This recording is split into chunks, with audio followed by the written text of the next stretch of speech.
And you do. You really do. And you're just like, what is going on? Well, I needed to address my emotional health and my spiritual health, because we're probably going to get into a whole nother conversation with you being a PK, and I'm married to a PK. So I had to have some conversations with God at this moment in time, because that was the other piece that I was getting from my church family. I love them dearly. They were saying to me, though, at that time, which I didn't feel I was able to sit in the pain and the frustration of it, it was, God doesn't make mistakes. And I was like, but I still hurt.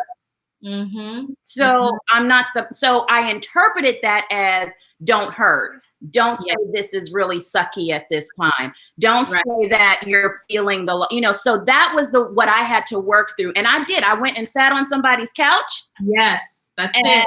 Somebody that had a license in that state that they were beholden to. Who's trained to do that.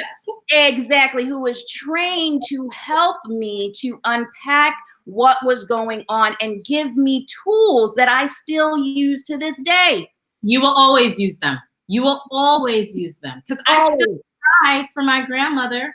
I still do. I will literally be downstairs cooking something that I know that she always makes. It's called salad russe. And as I'm cutting it, I will cry. And it's okay. It's okay. And it's okay to hurt. So it is Sunday. So can we get a little bit with the first lady here as the pastor's wife? I want to tell you, and I want to dare to say this. So I did a year fellowship in hospice palliative care, and I love it. But I would compassionately grieve. I would see pediatric cases. I started my fellowship year with a pediatric case, and I ended it with a pediatric case, and I knew that I couldn't do this full time. But I loved it, and I feel like it really does give me life, because you're just adding those pieces for families. But in that conversation with a lot of those individuals, I said something I think people would dare say it might be sacrilegious, but I would tell people very clearly, especially with those pediatric cases, it is never normal for a parent to bury a child. And I would let those families know, when you are ready, you're going to forgive God for this. When you're ready. Right. I dare to believe the reason why we talk about David being a man after God's own heart, it's because he fully gave all those emotions to God, because he could handle it. If you read any of the Psalms, you'll for a moment wonder if David was a psych patient. I love you, Dr. Ken and Dr. Erica, but he may have been your patient, because you can go from bless the Lord, oh my soul, to kill all of them, Lord. Just get them and kill them. And if you need me, I'll help you. And then he goes back to how I will worship your name. Yes.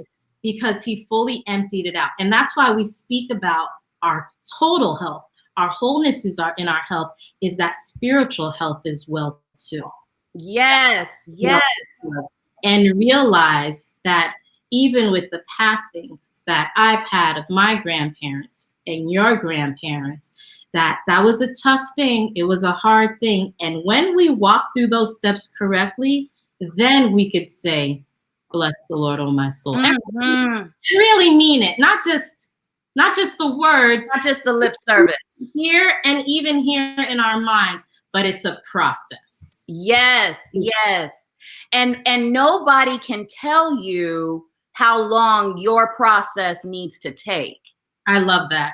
Because this is where I want us to understand, in the midst of COVID-19, we're all going through this together, this disorienting reality, and everybody's reality is different. Different areas of your life is being impacted, but we're all being impacted. So you're going to walk through this differently, even in the same household.